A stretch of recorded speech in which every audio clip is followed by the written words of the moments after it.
चक्षुरुन्मिलितं येन तस्मै श्री गुरुवे नमः। श्रीकृष्ण चैतन्य प्रभु नित्यानंद श्री अद्वैत गदाधर शिवासादि गौर भक्तवृंद। हरे कृष्णा कृष्ण कृष्ण हरे हरे, हरे राम राम राम हरे हरे।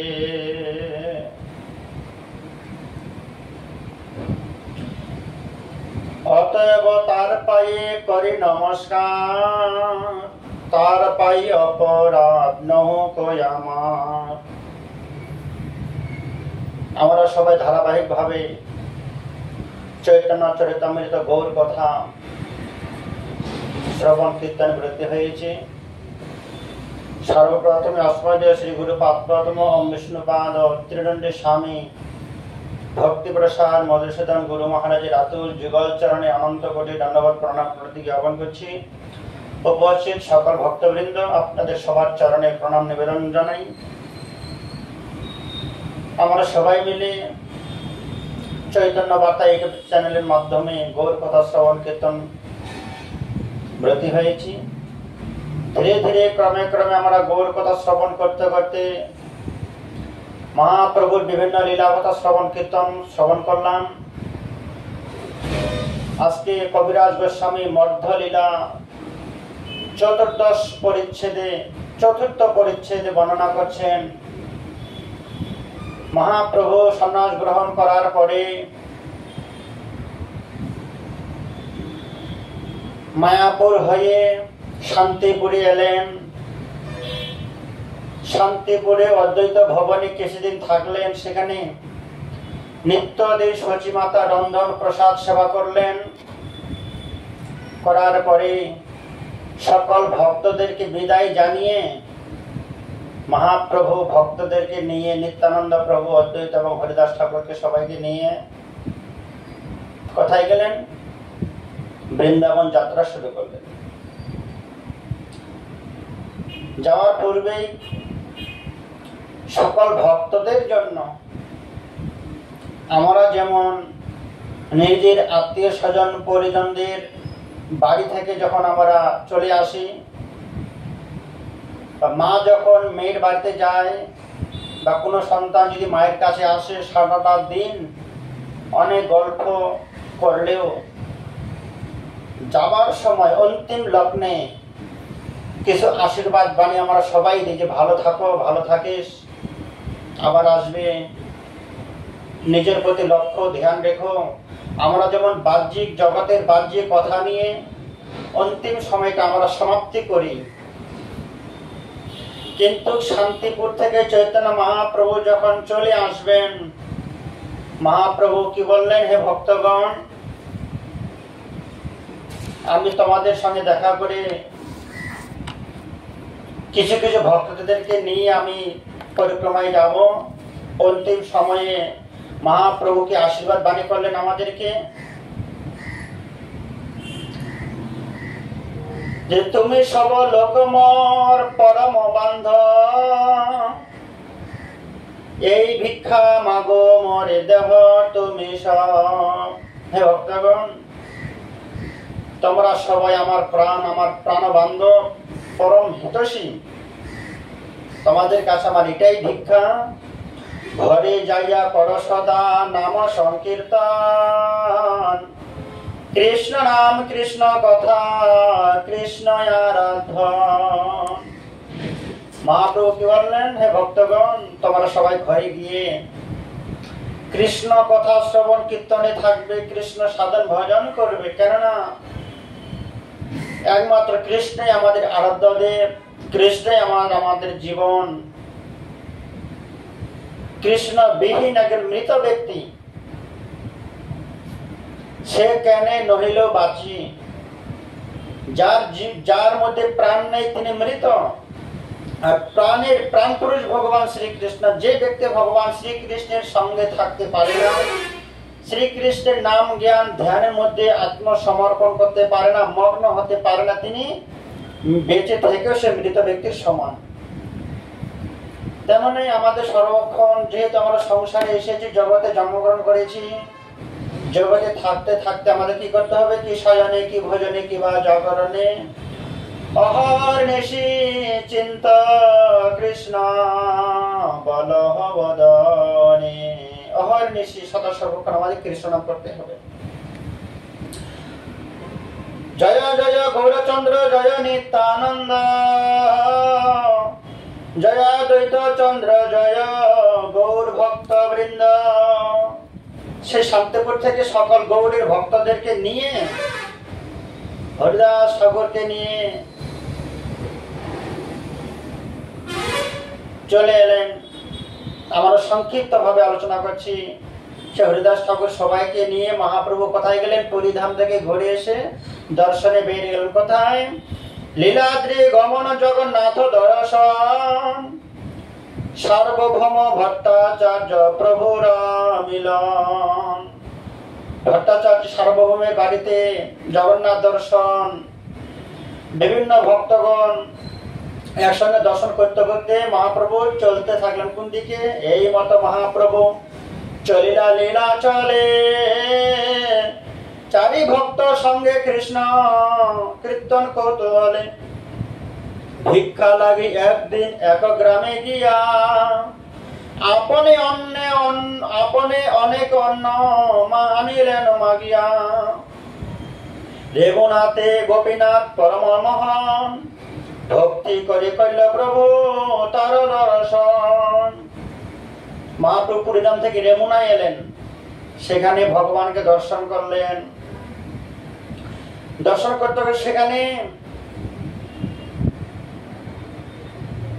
চূড়া পাইয়া মহাপ্রভু আনন্দিত মন।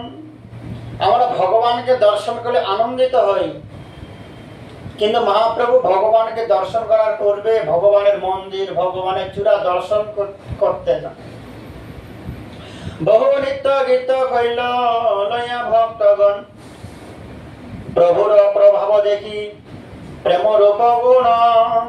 বিস্মিত হইল গোপীনাথের ভক্তগণ। আর যমুনাতে কি আছে? গোপীনাথ, যার নাম ক্ষীরচোরা গোপীনাথ। এখনো ক্ষীরচোরা নামটা যোগ্য হয়নি, শুধু গোপীনাথ নাম। সে গোপীনাথের পান্ডাগণ, গোপীনাথের পূজারীগণ, অনেক ভক্ত গোপীনাথ মন্দিরে এসেছে, পদার্পণ করেছে, দেখে খুব আনন্দ হলেন। নবীন সন্ন্যাসী মহাপ্রভু সঙ্গে নিত্যানন্দ প্রভু, হরিদাস ঠাকুর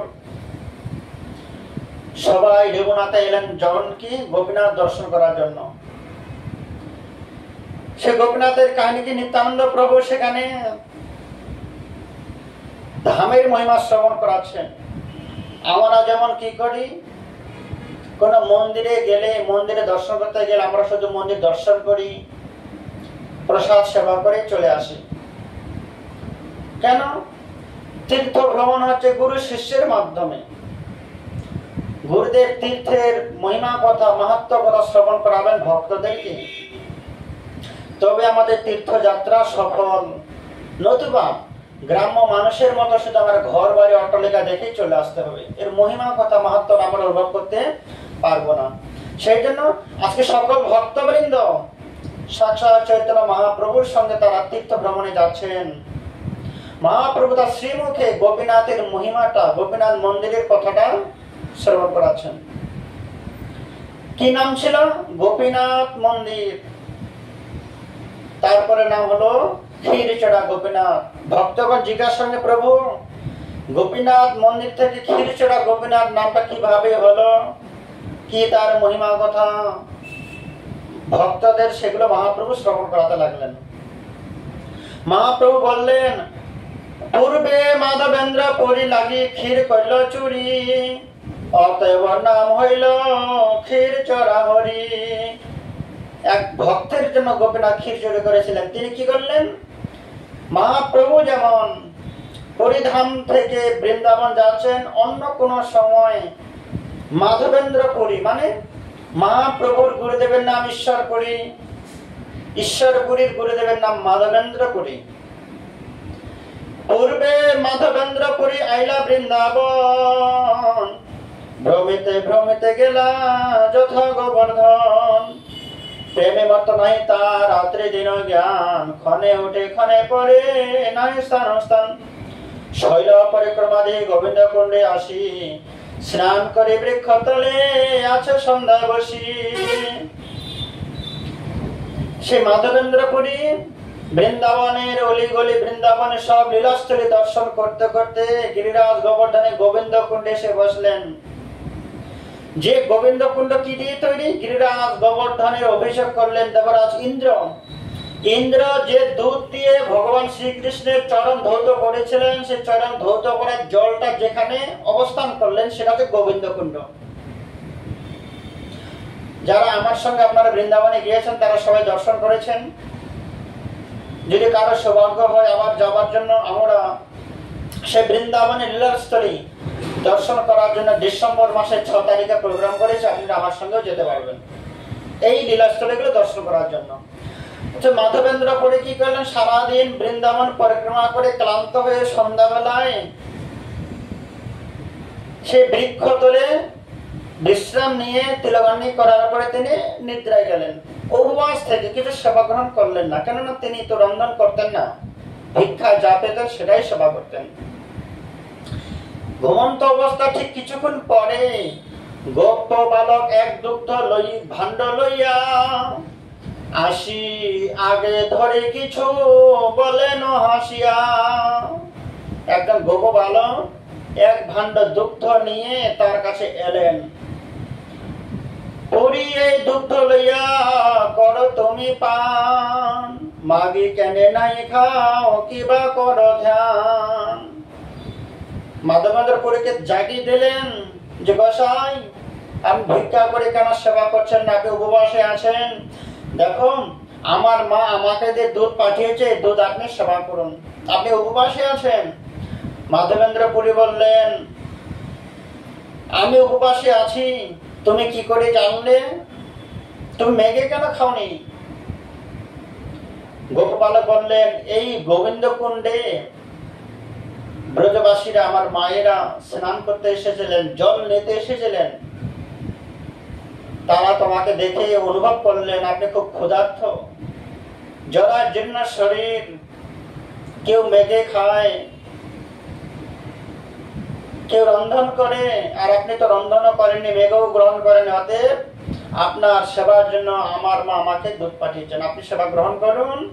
কিছুক্ষণ পরে এসে আমি এই মাটির ভাণ্ডটা নিয়ে চলে যাব। এখানে ভগবান শ্রীকৃষ্ণ নিজেই গোপবেশ ধারণ করে গোপ বালক হয়ে তাকে দুগ্ধ সেবা করালেন।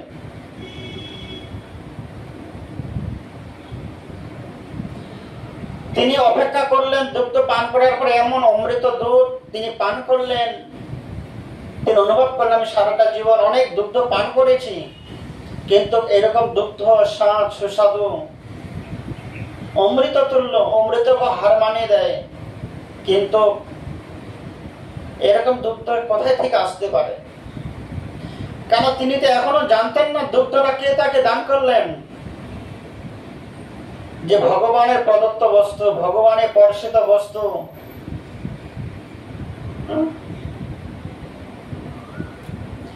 যে বস্তুতে ভগবানের স্পর্শ থাকে সে বস্তু তার বস্তু থাকে না, সেটা চিৎময় হয়ে যায়, চিৎময় প্রসাদ হয়ে যায়, কৃষ্ণ কৃপা প্রসাদ। তিনি না জেনে সেটা সেবা করে সুন্দর মাটির পাত্রটা সে গোবিন্দ কুণ্ডের জলে ধৌত করে রেখে দিলেন। এই বালক মনে হয় কিছুক্ষণ পরে আসবে, আমি যদি ঘুমিয়ে পড়ি বালকটা তো নিতে পারবে না। তিনি গোপালের জন্য অপেক্ষা করতে করতে একটু হালকা নিদ্রাচ্ছন্ন হয়েছেন। এমন সময় নিদ্রা অবস্থাতে সেই গোপাল বালক আবার তিনি এলেন। এবারে সরাসরি এলেন না, স্বপ্নের মাধ্যমে এলেন।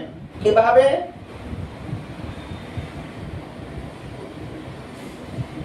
হে মাধবেন্দ্র পুরী, আমি তোমার জন্য অনেকদিন অপেক্ষা করেই আছি।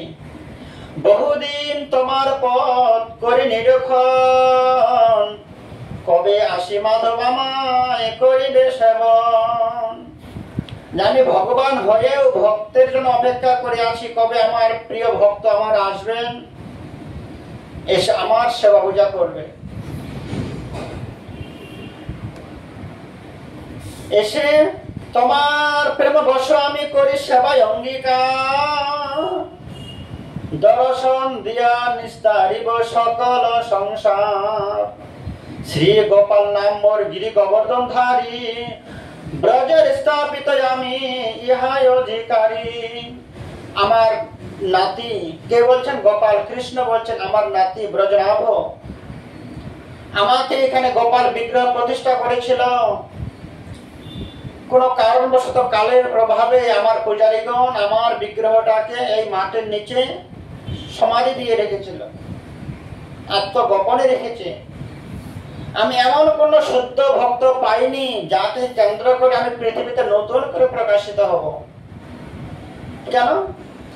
এই 84 কোষ বৃন্দাবন ধামে হাজার হাজার আমার প্রিয় ভক্তরা আছে, হাজার হাজার ব্রজবাসীরা আছে, সাধন সিদ্ধা, নিত্য সিদ্ধা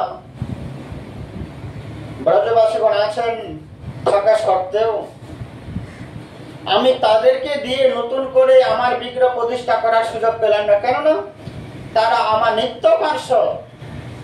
কিন্তু তোমার মতো প্রেমিক ভক্ত, তোমার মতো অনুরাগী ভক্ত, যে আমার জন্য ঘর বাড়ি ছেড়ে দিয়ে আমার সাধন ভজনে ব্রতী হয়েছে, আত্মগোপনে আছে, তুমি যে জগতের গুরু, তুমি যে জগতের আচার্য, আমার প্রাণ প্রিয় ভক্ত, তোমাকে কেউ চেনে না, কেউ জানে না, তোমাকে কেউ চিনতে পারে না। দরবেশের মতো, পাগলের মতো তুমি ঘোরাফেরা করছো। কিন্তু কোন ভক্ত যেমন ভগবানকে প্রকাশিত করে, ঠিক তেমনি আমিও বিশেষ বিশেষ কিছু ভক্তদেরকে আমি নিজের হাতেই প্রকাশিত করি। তেমনি বৃন্দাবন ধামে হাজার হাজার ব্রজবাসী থাকা সত্ত্বেও তাদেরকে দিয়ে আমি প্রকাশিত হলাম না। আমি তোমাকে দিয়ে প্রকাশিত হব। হে মাধবেন্দ্রপুরী, আমাকে এখান থেকে তুমি নিয়ে যাও। সে স্বপ্নের মাধ্যমে তার হাত ধরে নিয়ে গেলেন জঙ্গলের ভিতরে। সেখানে বলেন, এখানে আমি আত্মগোপনে আছি, তুমি আমাকে এখান থেকে মাটি কেটে পরিষ্কার করো, আমাকে প্রকাশিত করো, আমাকে স্নান করিয়ে এখানে একটা মন্দির প্রতিষ্ঠা করে আমার সেবা পূজা আপনি চালু করুন। সেই হইতে আমি এই কুঞ্জে রহি স্থানে, ভালো আইলা তুমি আমার সমাধানে। এত বলে সেই বালক অন্তর্ধান হইলা, জাগিয়া মাধবপুরী বিচার করিলা। এই স্বপ্নটা দেখার পরে তার ঘুমটা ভেঙে গেল। দেখার পরে যে একটা কন্দন, যেটা আর্তনাদ, একটা অনুশোচনা, আহা! কেন? শ্রীকৃষ্ণকে দেখিল মই নাইল চিনিতে, এত বলি প্রেমাবেশে পড়িলা ভূমিতে। আমি শ্রীকৃষ্ণকে দেখলাম, শ্রীকৃষ্ণের হাতে প্রসাদ গ্রহণ করলাম, শ্রীকৃষ্ণের প্রদত্ত বস্তু আমি গ্রহণ করে সেবা করলাম, তাকে চিনতে পারলাম না, তাকে একটু প্রণাম করতে পারলাম না। আমি কি ভগবানের সেবা করব, ভগবানকে অমৃত সেবা করাবো, তার পুজো করব, অর্চন করব, এই গোবিন্দ কুণ্ডের জল দিয়ে ভগবানের পদধৌত করব? আমি ভগবানকে চিনতেই পারলাম না। সে ভগবান আমার সেবা করে আমাকে দর্শন দিয়ে চলে গেলেন।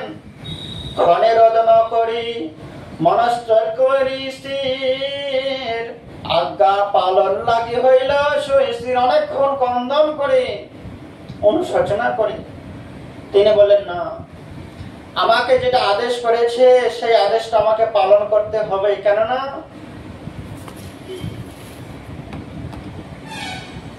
সাক্ষাৎ ভগবান আমাকে আদেশ করেছে মাটির নিচ থেকে গোপালকে প্রকাশিত করতে হবে। গোপাল কহে, আমার না আমার তপ। শ্রীকৃষ্ণ দেখিল মই নারিনু চিনিতে, এত বলি প্রেমাবেশে পড়িলা ভূমিতে। যেখানে গোপাল স্বপ্নে যে প্রসাদ দিতে এসেছিলেন, সে ভগবান গোপালের চরণ ধরিতে তিনি গড়াগড়ি দিতে লুটিয়ে পড়লেন। সেইখানকার ধুলোটা গ্রহণ করলেন, মস্তকে সেটা ধারণ করলেন, যে ভগবান শ্রীকৃষ্ণ এসে আমার সেবা করে চলে গেলেন। তিনি সকল গ্রামবাসীগণকে একত্রিত করলেন, হে ব্রজবাসীগণ, বৃন্দাবনবাসী যত বৈষ্ণবেরী গণ, প্রথমে বন্দনা করে সবার চরণ। সে বৃন্দাবন বাসীগণের সবার চরণ বন্দনা করে, অনেক অনুরোধ করে, প্রার্থনা করে তাদের একত্রিত করলেন। তিনি তার স্বপ্নের কথা বললেন, হে ব্রজবাসীগণ, আপনারা সবাই নিত্য সিদ্ধা, সাধন সিদ্ধা, ভগবানের প্রিয় পার্শ্বদ।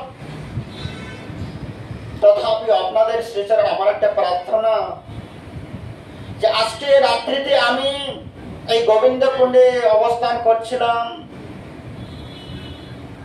রাত্রিবেলায় গোপাল এসে আমাকে দুগ্ধ পান করালেন। সমস্ত বিবরণ, সমস্ত ঘটনা তাদেরকে খুলে বললেন, এবং কি আমার হাত ধরে কুঞ্জের মধ্যে নিয়ে গিয়ে দেখালেন, এই কুঞ্জের মধ্যে আমি অবস্থান করছি। এই লতা পাতা পরিষ্কার করে, মাটি খনন করে আমাকে প্রকাশিত করে এই গিরিরাজ গোবর্ধনের উপরে আমার একটা মন্দির স্থাপন করো। সকল ভক্তগণে ব্রজবাসীগণের চরণে প্রার্থনা করলেন, আপনারা সবাই চলুন, ভগবান এখানে অবস্থান করছেন। তার মধ্যে থেকেও কিছু কিছু ব্রজবাসী কথাটা বিশ্বাস করতে পারলেন, কিছু কিছু ভক্তরা বিশ্বাস করতে পারলেন না। কেন? নিজের মধ্যে একটা আত্ম অহংকার, আত্মগরিমা, অভিমান। কেন? আমরা ভগবানের প্রিয় পার্শ্বদ। কেউ কেউ সাধন সিদ্ধা, কেউ কেউ নিত্য সিদ্ধা, কেউ শান্ত রসের ভক্ত, কেউ দাস্য রসের ভক্ত, কেউ মধুর রসের ভক্ত, কেউ সক্ষ রসের ভক্ত, কেউ বাৎসল্য রসের ভক্ত। শান্ত, দাস্য, সক্ষ, বাৎসল্য, মধুর, আমরা পঞ্চরসের রসিক ভগবানের আরাধনা করি। আর আমাদেরকে ভগবান স্বপ্নের আদেশ না করে একজন বাঙালি ভক্তকে বৃদ্ধ বাবাকে স্বপ্নে আদেশ করবে, এটা হতে পারে না। কিছু কিছু ব্রজবাসী বলে হতেও তো পারে, কেননা আমরা হয়তো মনে প্রাণে ভগবানকে ভালোবাসতে পারিনি, তাই তিনি আমাদেরকে স্বপ্নে আদেশ করেননি। সকল ব্রজবাসীগণ কাঠারি কোদাল কাস্তে নিয়ে জঙ্গলে গেলেন, কুঞ্জে গেলেন, লতা পাতা পরিষ্কার করে কিছুটা মাটি খনন করার পরেই দেখা গেল ভগবানের শ্রী বিগ্রহ গিরিরাজ গোবর্ধন ধারণ করে আসেন, কনিষ্ঠাঙ্গ রুচু করে। সবাই দেখে খুবই আনন্দ হলো যে ভগবান শ্রীকৃষ্ণ আমাদের এখানেই ছিল। ওই ভগবানকে উপরে তুলে নিলেন, ভগবানকে দাঁড় করিয়ে দিলেন, পিছনে একটা বড় পাথর রাখলেন যাতে ভগবান পিছনে পড়ে না যায়। সব ব্রজবাসীগণ সেই গোবিন্দ কুণ্ডের জল দিয়ে ভগবানকে স্নান করালেন, অভিষেক করালেন। পুরো বৃন্দাবনের খবরটা ছড়িয়ে পড়লেন যে গিরিরাজ গোবর্ধনধারী ভগবান প্রকাশিত হয়েছেন। হাজার হাজার ভক্ত বৃন্দাবনবাসী যখন দর্শন করতে আসছেন ভগবানকে, তারা সবকিছু নিয়ে আসছেন। কেউ রুটি, কেউ ঘি, কেউ মাখন, কেউ মিশ্রি, কেউ লাড্ডু, কেউ ক্ষীর, কেউ ননি, অন্ন, সবজি, ব্যঞ্জন, স্বর্ণ, যে যেমন পেরেছে ভক্তরা ভগবানকে দর্শন করার জন্য যখন আসছিলেন এনেছিলেন। মাধবেন্দ্র পুরী দেখলেন এত ভক্তের আনাগোনা হয়েছে, এত ভক্তের সমাগম, ভগবানের এত তাদের প্রেম, এত প্রীতি, কিন্তু আমার কাছে তো কিছুই নেই। ভগবান সে একটা ছোট্ট মন্দির প্রতিষ্ঠা করলেন, ছোট্ট লতা পাতা দিয়ে, তাল পাতা দিয়ে একটা ছোট্ট মন্দির করলেন, ঘর তৈরি করলেন, সেখানে ভগবানকে প্রতিষ্ঠা করলেন। আর বৃন্দাবনবাসী ভক্তগণ যত রকমের আইটেম প্রসাদ এনেছে সবকিছু ভগবানের সামনে নিবেদন করা হলো। ভজ ভকত বৎসল্য শ্রী গৌর হরি। মাধবেন্দ্রপুরী নিবেদন করছে, প্রভু তুমি গ্রহণ করো, তুমি এতদিন মাটির নিচে অবস্থান করেছিলে, কতদিন তুমি না খেয়েছিলে, আজকে 56 ভোগ, 36 ব্যঞ্জন, হাজার হাজার আইটেম ভগবান গোপালকে নিবেদন করলেন মাধবেন্দ্রপুরী। অন্নকূট শুরু হয়ে গেল।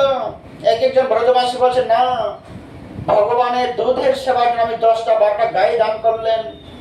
কেউ গাই গরুগুলোকে রাখার জন্য ঘর তৈরি করে দিলেন, কেউ বাসনপত্র নিয়ে এলেন, কেউ রন্ধনশালা তৈরি করে দিলেন, যাতে ভগবানের কোনো সেবার ত্রুটি না হয়ে যায়। সারাদিন 3 দিন 4 দিন চলে যাবার পরে ভক্তগণ খুব আনন্দ পাচ্ছে। নিত্যদিন অন্নকূট, 36 ভাগ 56 ব্যঞ্জন রান্ধন চলছে। সবার মনে একটা আনন্দ হয়েছে, আমাদের ভগবানকে আমরা পেয়েছি। 2-4 দিন বাদে, 2-4 দিন সেবা গ্রহণ করার পরে সেই গিরিধারী গোপাল কি করলেন? আবার স্বপ্ন দিলেন কাকে? হে মাধবেন্দ্র পুরী। কথাটা কে বলছেন? শ্রী চৈতন্য মহাপ্রভু তার ভক্তদেরকে শ্রবণ করার জন্য। হে ভক্তগণ, এই গোপীনাথ, ক্ষীরচোরা গোপীনাথ কেন হয়েছিল? কার জন্য ক্ষীরচুরি করেছে? যে বৃন্দাবনে ভক্তদের জন্য, সখাদের জন্য যে মাখন মিশি চুরি করে খেতেন, ক্ষীরচোরা গোপীনাথ, সেই ক্ষীরচোরা রেবুনাথে ভগবান অবস্থান করে ভক্তদেরকে এই গিরিনে ক্ষীরচোরা গোপীনাথের মহিমা কথা শ্রবণ করাচ্ছেন। এখনো ক্ষীরচোরা গোপীনাথের কাছে মাধবেন্দ্র পরিবার যাননি, সে বৃন্দাবনেতে আছেন। সেই গিরিধারী গোপাল স্বপ্ন দিলেন, হে মাধবেন্দ্র পুরী। গোপাল কহে, পুরী আমার তাপ নাহি যায়, মলজ চন্দন লেপত বেশে জোড়ায়। কি বললেন? হে মাধবেন্দ্র পুরী, এই গোবিন্দ কুণ্ডের জল দিয়ে আমাকে অভিষেক করে স্নান করি, আমার তাপ দূর হয়নি। তুমি যাও পুরীধামে, পুরীধামে গিয়ে আমার জন্য চন্দন কর্পূর নিয়ে এসে একত্রিত ভাবে ঘর্ষণ করে আমার গায়ে সারা শরীরে চন্দন লেপন করো। তবে আমার শীত, তবে আমার তাপ দ্রবীভূত হবে, আমি শান্তি অনুভব করতে পারবো। এই গোপালের আদেশ পেয়ে সে বৃন্দাবন থেকে পদব্রজে কোথায় গেলেন? সবার প্রথম পদব্রজে হাঁটতে হাঁটতে, সেই গোপালের চিন্তা করতে করতে, ব্রজের চিন্তা করতে করতে, বৃন্দাবন বাসীদের চরণ প্রার্থনা করতে করতে তিনি পদব্রজে আমাদের কলকাতার দিকে আসতে শুরু করলেন। শ্যাম কুণ্ড, রাধা কুণ্ড, গিরি গোবর্ধন, কালিন্দী যমুনা, জয় জয় মহাবন, কেশী ঘাট, বংশী বট, দ্বাদশ কানন, যাহার সবলীলা কৈলা শ্রীনন্দ নন্দন। সে বৃন্দাবনের কথা চিন্তা করতে করতে তিনি পায়ে হাঁটতে হাঁটতে এলেন নবদ্বীপ ধামে। নবদ্বীপ ধামে এলেন, আসার পরে শান্তিপুরে গেলেন অদ্বৈত প্রভুর বাড়িতে। নিত্যানন্দ প্রভুর সঙ্গে তো সাক্ষাৎ হলো। এখনো নিত্যানন্দ প্রভু, এখন মহাপ্রভু কিন্তু প্রকাশিত হননি, মায়াপুরেই ছিলেন। তার অনেক পূর্বের কথা। কেন? মহাপ্রভুর গুরুদেব ঈশ্বরপুরী। আপনারা মনে রাখবেন, যে ঘটনাটা ঘটেছিল তখন নবদ্বীপের নিমাই জন্মগ্রহণ করেননি, অনেক পূর্বে। তিনি শান্তিপুর থেকে অযোধ্যাবাড়ি ঘুরে সতী দর্শন করে পুরীধাম থেকে তিনি রেমুনায় গেলেন। পুরীধামের কাছাকাছি, নবদ্বীপ থেকে রেমুনায়। রেমুনা যাবার পথে দেখতে পাচ্ছি এখানে একটা ছোট্ট মন্দির আছে। রেমুনা দিয়ে তো পুরীধামে যেতে হবে। সে মাধবেন্দ্র পুরী দেখলেন রাস্তার ধারে একটা ছোট্ট মন্দির আছে। সে মন্দিরে প্রণাম করতে গেলেন, গিয়ে দেখলেন ঠিক আমি যেমন বৃন্দাবন ধামে গোপালকে প্রতিষ্ঠিত করে এলাম, যেই গোপাল আমাকে স্বপ্নে আদেশ করলেন আমার খুব তাপ হচ্ছে, আমার গরম হচ্ছে, মলে চন্দন নিয়ে এসে আমার সেবা করো, ঠিক আমার ঘরের গোপালের মতোই দেখতে, কি সুন্দর গোপাল। ব্রাহ্মণকে জিজ্ঞাসা করলেন ভগবানের নাম কি? তিনি বললেন ক্ষীরচোরা গোপীনাথ। কি নাম? ক্ষীরচোরা গোপীনাথ। তিনি অনুভব করলেন যে ঠাকুর মশাই, আপনি ক্ষীরচোরা গোপীনাথের সেবা কিভাবে করেন? কেননা আমিও একজন, আমার ভগবানের সেবা করি, আমার গোপালের নাম গিরিধারী গোপাল, আর আপনার গোপালের নাম গোপীনাথ। সে গোপীনাথ মন্দিরে কি সেবা হয়? ব্রাহ্মণ বললেন এখানে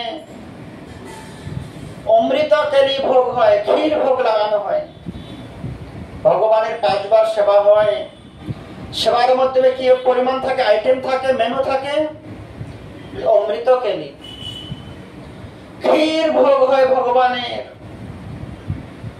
মাধবেন্দ্র চিন্তা করেন আমি তো দিন দরিদ্র কাঙ্গাল, ক্ষীর বস্তুটা কেমন? অমৃত খেলে কেমন সেটা অনুভব করতে পারি নাই। যদি এই গোপীনাথের যদি ক্ষীর প্রসাদ আমি সেবন করতে পারতাম, তাহলে এইরকম ভাবে রন্ধন করে আমি আমার গিরিধারী গোপালকে ভোগ লাগাতাম। বাসনাটা কেমন? ভগবানের সেবার জন্য। ইচ্ছাটা কেমন হলো? এইভাবে রান্না করে আমিও যেন আমার গোপালকে ভোগ লাগাতে পারি। আমাদের উচিত কোন মন্দিরের ভক্তগণ কিভাবে সেবা করে তাদের সেবা ভাবটা জেনে আমিও যেন তাদের সেবাটা গ্রহণ করতে পারি, তাদের মতো আমিও সেবা করতে পারি। এইটা হচ্ছে আমাদের সাধন ভজনের একটা দিক মার্গ। আরেকটা আমরা পূর্বে চলে যাই, যখন শ্রীমতী রাধারানী জানতে পারলেন কৃষ্ণ ভগবান বিরজার কাছে গিয়েছিলেন। রাধারানী তাতে অভিমান নেই যে কৃষ্ণ ভগবান অন্য সখীর কাছে গিয়েছিলেন, এতে রাধারানীর কোনো রাগ ছিল না। কেন? তিনি জানতেন যে প্রভু তুমি তো সখী, না জানি আমার সেবা থেকেও অন্যান্য সখীগণ তোমার অনেক গুরুত্বপূর্ণ ভাবে সেবা করি, তাদের সেবায় তো তুমি সন্তুষ্ট, তুমি সুখী হলেই আমি সুখী। কিন্তু অভিমানটা হলো কোথায়? যখন জানতে পারলেন সে বিরজা সখীর একটা পায়ের নূপুর কৃষ্ণের উত্তরের সঙ্গে এসেছিলেন, সেই নূপুরটা নিতে এসেছিল, যে আমার নূপুরটা চলে এসেছে, আমাকে ফিরিয়ে দাও। এখানেই রাধারানীর অভিমান, যে সারাটা রাত্রি সারাটা দিন নিজের হাতে ভগবান শ্রীকৃষ্ণের সেবা করলেন, যে আনন্দ অনুভব করলেন। সারাটা রাত্রি ভগবান শ্রীকৃষ্ণকে কাছে পেয়ে সেবা যত্ন করার পর ভগবান যখন চলে এলেন, আসার পরে তার কোনো অনুশোচনা হলো না, মনে একটু কষ্ট হলো না যে ভগবান আমার কাছ থেকে চলে গেলেন। এই যে তিক্তাব্দের একটা বিরহ, একটা বিচ্ছেদ বেদনা তার ছিল না। তার নূপুর হারিয়ে গেছে, নূপুরের দিকে তার মনটা। আমার কাছ থেকে, আমার মনে থেকে ভগবান চলে গেলেন, আমার কুঞ্জ থেকে ভগবান চলে গেলেন, এটা তার কোনো দুঃখ ছিল না। দুঃখটা কোথায়? আমার নূপুর হারিয়ে গেছে। যখন এই কথা জানতে পারলেন, রাধারানীর সেখানে অভিমানটা হলো, হায় সখী, তোর মতো দুর্ভাগা অভাগা সখী জগতে কেউ নেই। তোমার কি দুঃখ হওয়ার কথা ছিল ভগবানের বিরহে? তোমার অনুশোচনা হওয়ার কথা ছিল ভগবান বিরহে, যে ভগবান আমার মন্দির থেকে চলে গেলেন, আবার কবে আসবে, কবে হবে বলো সেই দিন আমার, কবে হবে বলো সেদিন। আবার এই দিনটার জন্য অপেক্ষা করতে হবে, কবে আমার প্রভু আমাকে দর্শন দেওয়ার জন্য আসবে, আমার হাতের সেবা গ্রহণ করবে। আর ভগবান তোমার হাতের সেবা গ্রহণ করে তোমাকে ছেড়ে যখন চলে এলো, তার জন্য তোমার কোনো অনুশোচনা হলো না, কোনো দুঃখ হলো না। প্রভু হে কেশব, হে বধূ, তুমি আর কোনোদিন বিরজার কুঞ্জে যাবে না। কেন? সে তোমার সেবার মর্মই বুঝে না, তোমার সঙ্গে তার প্রেমের কোনো অনুভবই ছিল না। তিনি কর্তব্য পালন করেছে, সাধন করেছে, কিন্তু তুমি যার মন্দির থেকে বেরিয়ে চলে আসো, সে কখনো নূপুরের চিন্তা করবে না, তোমার বিরহে শোকান্বিত হয়ে যাবে, তোমার সাথে সে পাগল হয়ে যাবে যে প্রভু তুমি আর যাবে না। এখানেই ছিল রাধারানীর অভিমান। কৃষ্ণের কোন সখী যদি কৃষ্ণের সেবায় ত্রুটি করতো, রাধারানী সেখানেই রাগ হতো, সখী তুমি যদি সেবা করতে পারবে না, আমার প্রাণবল্লভ বধূকে তুমি ডেকেছিলে কেন? রাধারানীর অভিমান সেখানেই হতো। যদি কেউ কখনো কৃষ্ণের সেবার ত্রুটি করত, তাহলে আমরা কখনো অভিমান করি? আমরা অভিমান করি নিজের সেবায় কেউ ত্রুটি করলে, আমার স্বার্থের কেউ হানি করলে, আমার স্বার্থের একটু যদি পান থেকে চুল খসে যায়, সম্মানের হানি হয়ে যায়, আমাদের অভিমান হয় তাদের প্রতি। আমরা নিজের সুখে সুখী, পরের সুখে আমরা কখনো সুখী হতে পারি না। রাধারানী কি বললেন? আমার প্রভুর যে না সুখী করতে পারবে, তার সাথে যে জন প্রেমের ভাব জানে না, তার সঙ্গে নাইলে না দেনা। যে আমার প্রভুর সেবা জানে না, তার সঙ্গে আমার কোনো লেনদেন থাকতে পারে না। যে ব্যক্তি আমার প্রভুর প্রেম জানে না, প্রেমের মর্ম বুঝে না, শ্রীমতী রাধারানী বলেন তার সঙ্গে আমার কোনো লেনদেন থাকতে পারে না। তেমনই এখানে মাধবেন্দ্র পুরী চিন্তা করলেন, আমি আমার প্রভুর সেবার জন্য একটু যদি অমৃত কেলি আস্বাদন করতে পারতাম, ঠিক এইভাবে রন্ধন করে আমি আমার গোপালকে ভোগ লাগাতে পারতাম। এমন সময় এসে কথা বলতে বলতে বিকেল বেলায় অমৃত কেলি ভগবানের মন্দিরে প্রবেশ করলেন। আবার মনটাকে পরিবর্তন, আহা আমি কি ভুল কাজ করলাম, কি ভুল যে ভগবানের ভোগ দেবার আগে আমি আস্বাদন করার চেষ্টা করলাম। ভগবানের ভোগের আগে আমার ইচ্ছা হলো, আমার তো লোভ, আমি নিজের লোভকে সম্বরণ করতে পারলাম না। তিনি মনের দুঃখ বলে না, এটা আমার ঠিক হলো না। তিনি সেই জায়গাটাকে প্রণাম করে, গোপীনাথকে প্রণাম করে তিনি সেখান থেকে পদার্পণ করলেন। আমি ভুল করেছি, ভগবানের ভোগ হবার পূর্বে আমি খেতে চাইলাম, কিন্তু এখানে তার কোন অন্যায় ছিল না। তিনি তো ভগবানের সেবার জন্য খেতে চেয়েছিলেন। তিনি চলে গেলেন, প্রণাম করে অনাহারে চলে গিয়ে একটা ফাঁকা মাঠ করে একটা মার্কেট পার হয়ে একটা মার্কেটের মধ্যে, বাজারের মধ্যে একটা বৃক্ষতলে সন্ধ্যা আহ্নিক করে সেখানে তিনি বিশ্রাম করলেন। এইদিকে সেই গোপীনাথের পূজারী ভগবানকে স্বয়ং আরতি করলেন। দরজা বন্ধ করে পূজারী প্রসাদ দিয়ে বিছানায় শয়ন করলেন। কিছুক্ষণ বাদে সেই গোপীনাথ পূজারীকে স্বপ্ন দেন, পূজারী তুমি উঠো, দ্বার মোচন করো, এসে দেখো আমার ধুতির নিচে এক বাটি ক্ষীর আছে, এক ভাণ্ড ক্ষীর।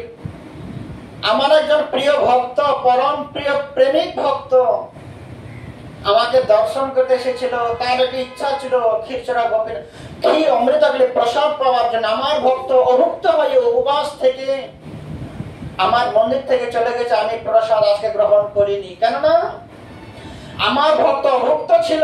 আজকে আমার এখানে 12 বাটি ক্ষীর, 12 ভাণ্ড ক্ষীর নিবেদন ছিল ভগবান, বলছে আমি একটু প্রসাদ গ্রহণ করিনি। কেন? আমার সামনে আমার ভক্ত উপবাস থেকে তিনি ফিরে চলে গেলেন। ওঠো পূজারী, দ্বার মোচন করে এই ক্ষীর নিয়ে তুমি মাঠে গ্রামে চলে যাও, যার নাম মাধবেন্দ্র পুরী, তার জন্য আমি আজকে ক্ষীরের ভাণ্ড চুরি করে রেখে দিয়েছি আমার আঁচলের তলায়।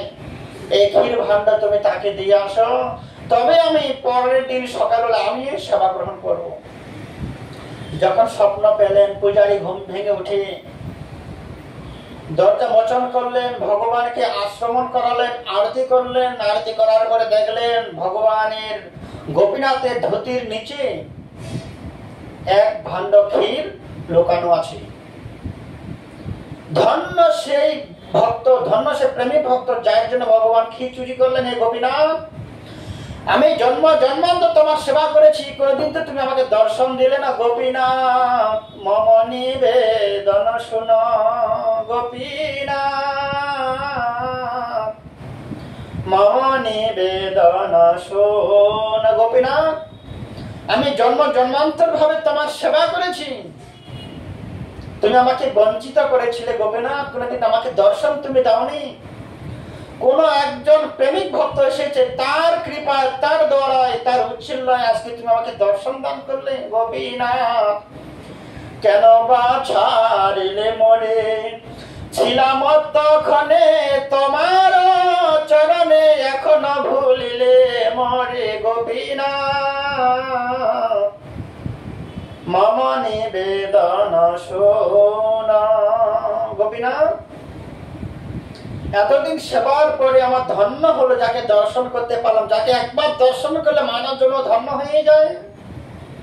এতদিন বাদে আমার সেবা পূজা যে তুমি গ্রহণ করেছিলে,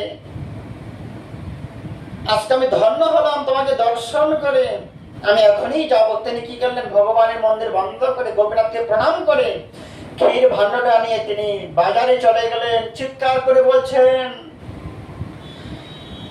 ক্ষীর লও এই যার নাম মাধবেন্দ্র পুরী, তোমার লাগি গোপীনাথ ক্ষীর করলো চুরি। মহাপ্রভু ভক্তদেরকে বলছেন, ভক্তগণ, এরকম প্রেমিক ভক্ত পেয়ে গোপীনাথ নিজে কি করলেন, ক্ষীর চুরি করে রাখলেন ভক্তের সেবার জন্য। হে ভক্তগণ, ভক্তের দ্রব প্রভু কেড়ে কেড়ে খায়, অভক্তের হলো কোটি উল্টিয়া না চায়। যারা অভক্ত তাদের অনেক কিছু থাকলেও যেমন ভগবান গ্রহণ করে না, ঠিক তেমনই যারা অভক্ত ভগবান তাদেরকে কিছুই দান করেন না। ভক্তের দ্রব্য যেমন কেড়ে কেড়ে খায়, ঠিক তেমন ভগবানও ভক্তদেরকে জোরপূর্বক কিছু গ্রহণ করায়। এখানে মাধবেন্দ্র পুরী কিছুই সেবা করেননি, আজকে ভগবান তার জন্য প্রসাদ চুরি করে রাখলেন তার সেবার জন্য। মাধবেন্দ্র পুরীর সেবার জন্য সেই গোপীনাথের পূজারী রাস্তায় উচ্চ স্বরে ডাকতে শুরু করলেন, কার নাম মাধবেন্দ্র পুরী, কার নাম মাধবেন্দ্র পুরী। রাতে রাতে অন্ধকারে কাউকে দেখতে পাচ্ছে না, চিনতে পারছে না। হাতে প্রসাদ নিয়ে আবেগের সহিত ক্ষীর লহ এই নাম যার নাম মাধবেন্দ্র পুরী, তোমার লাগে গোপীনাথ ক্ষীর করল জয় গোপীনাথ কি জয় হোক। গোপীনাথ ক্ষীর চুরি করলেন, হে মাধবেন্দ্র পুরী আমি তোমাকে দেখতে পাচ্ছি না, তুমি আসো, এসে তোমার প্রসাদ তুমি নিয়ে যাও। ক্ষীর লইয়া সুখে তুমি করহ ভক্ষণে, তোমার সমভাগ্যবান নাহি ত্রিভুবনে। তোমার মতো ত্রিভুবনে কোনো প্রেমিক ভক্ত নেই। কেন? তোমার জন্য ভগবান ক্ষীর চুরি করেছে। এরকম ভক্ত ভগবান কোন ভক্তের জন্য চুরি করেনি। আজকে তোমার মতো প্রেমিক ভক্ত, শুদ্ধ ভক্ত ভগবান চুরি করলেন। ঠাকুর মরে ক্ষীর দিল, তাকে দর্শন করলেন কে? সেই ব্রাহ্মণ পূজারী। প্রসাদ হাতে দেওয়া মাত্র সেই পূজারী সাষ্টাঙ্গ দণ্ডবত প্রণাম করলেন, তার চরণ ধুলে মস্তকে ধারণ করলেন আর বললেন যে আপনার মতো ভাগ্যবান ত্রিভুবনে নেই। আজকে আপনার জন্য আমি ভগবানকে দর্শন করলাম, ভগবান আমাকে স্বপ্নে আদেশ করলেন, আমার সঙ্গে কথা বললেন। ওহো ভাগ্য মহাভাগাং নন্দ গোপ ব্রজৈকসম জন্মিত্রং পরমানন্দম পূর্ণ ব্রহ্ম সনাতন। ওহো ভাগ্য মহাভাগাং, আমার সেই ভাগ্য উদয় হয়েছে যে নন্দ মহারাজ যশোমতি তার আদরের গোপালকে কলে করে দুধ পান করাতেন, তাদেরকে খেলা করতেন, সে তাদের আদরের গোপাল আজকে আমাকে দর্শন দিয়েছে। ওহো ভাগ্য মহাভাগ, আমার আজকে ভাগ্য হয়েছে তাকে দর্শন করার। কার জন্য? আপনার মতো শুদ্ধ ভক্তের পদার্পণের জন্য। সেই জন্য অনেক ভাগ্যের ফলে বৈষ্ণব আসিয়া মিলে, অনেক ভাগ্যের ফলে আমাদের গৃহে, আমাদের রাজ্যে, আমাদের দেশে, আমার গৃহে শুদ্ধ ভক্তের আগমন হয়। যদি আমি সেই শুদ্ধ ভক্তের সেবা করতে পারি, জন্ম সফলতা, তার জন্ম সফল হয়ে যাবে ভগবানের প্রেমিক ভক্তের সেবা করতে পারলে। সেই জন্য চৈতন্য চরিতামৃত কবিরাজ গোস্বামী বারে বারে বর্ণনা করলেন, বৈষ্ণব সেবা ছাড়া জীবের প্রকৃত মঙ্গল হতে পারে না। কি করলেন? তাকে প্রসাদ দান করে চরণ ধুলে গ্রহণ করে, মাধব পরিবাদের চরণ ধুলে গ্রহণ করে গোপীনাথের পূজারী চলে গেলেন। এবারে মাধবেন্দ্র পুরী চিন্তা করলেন, আমার জন্য ভগবান প্রসাদ চুরি করেছে, প্রসাদটা তিনি গ্রহণ করলেন। গ্রহণ করার পরে ভগবানের প্রদত্ত বস্তু গুঁড়ো করে তার আঁচলের মধ্যে বেঁধে নিলেন। যতদিন বেঁচে থাকবো ভগবানের প্রসাদ রূপে মাটির ভাণ্ডটা আমি সেবা করবো, পান করবো, গ্রহণ করব। সকাল হতে না হতে চিন্তা করলেন, পূজারী মন্দিরে গিয়ে সবাইকে বলে দিয়েছিল যে মাধবেন্দ্র পুরীর জন্য ভগবান প্রসাদ চুরি করেছিল। সকাল হতে না হতে গ্রামবাসীগণ আমাকে দেখতে আসবে, আমাকে প্রণাম করবে, আমার অভিমান বেড়ে যাবে, আমার অহংকার হয়ে যাবে। এই চিন্তা করে কি করলেন? ঠাকুর মরে ক্ষীর দিল, লোক সব শুনে, দিনে লোক ভিড় হবে, মোর প্রতিষ্ঠা জানি, সবাই আমাকে সম্মান করবে, আমার প্রতিষ্ঠা অহংকার হবে। অহংকার হবার ভয়ে সে মাধবেন্দ্র পুরী ভোরবেলা সেখান থেকে অনেক দূরে চলে গেলে, যাতে তাকে কেউ খুঁজে অন্বেষণ করতে না পারে। সেই ভয়ে রাত্রি শেষে চলিলা পুরী, সেইখানে গোপীনাথ দণ্ডবত করি, সেই জায়গাতে দণ্ডবত প্রণাম করে মাধবেন্দ্র পুরী চলে গেলেন পুরী ধামে জগন্নাথ দর্শনে। কেন? সেই চন্দন আনার জন্য। প্রতিষ্ঠার স্বভাবে জগতে বিদিত, যে না বাঁচে তার হয় বিধাতা নির্মিত। আমরা নিজেকে নিজে যতটাই প্রতিষ্ঠা করতে চেষ্টা করি, ভগবানের ইচ্ছা ছাড়া আমরা নিজেকে পৃথিবীতে প্রতিষ্ঠিত করতে পারবো না। আজকে মাধবেন্দ্র পুরীকে কেউ চিনত না, কেউ জানতো না। তিনি দরবেশের মতো ঘুরে বেড়াচ্ছিলেন, পাগলের মতো ঘুরে বেড়াচ্ছিলেন, কিন্তু তার অন্তরে এতটা কৃষ্ণ প্রেম কেউ জানতে পারেননি।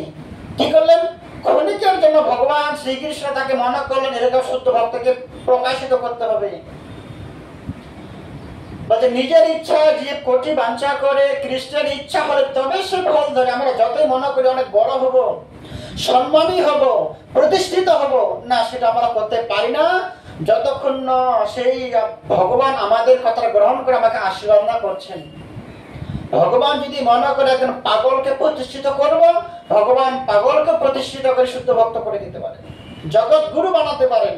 ঠিক তেমনি আমরা প্রতিষ্ঠার জন্য লালায়িত, সম্মানের জন্য ধাবিত। কোথায় গেলে সম্মান পাওয়া যাবে, কোথায় গেলে প্রতিষ্ঠিত হওয়া যাবে, আমরা সম্মানের জন্য ধাবিত হই, প্রতিষ্ঠার জন্য ধাবিত হই। আর মাধবেন্দ্র পুরী প্রতিষ্ঠার ভয়ে ধাবিত হচ্ছে, আমাকে যেন প্রতিষ্ঠা ছুঁতে না পারে, কোন সম্মান যেন আমার কাছে আসতে না পারে, আমি নিরভিমানী হতে চাই। এই ভয়ে রাত্রি শেষে চলিলা পুরী, সেইখানে গোপীনাথে দণ্ডবত করি। গোপীনাথকে দণ্ডবত করে পুরী চলে গেলেন।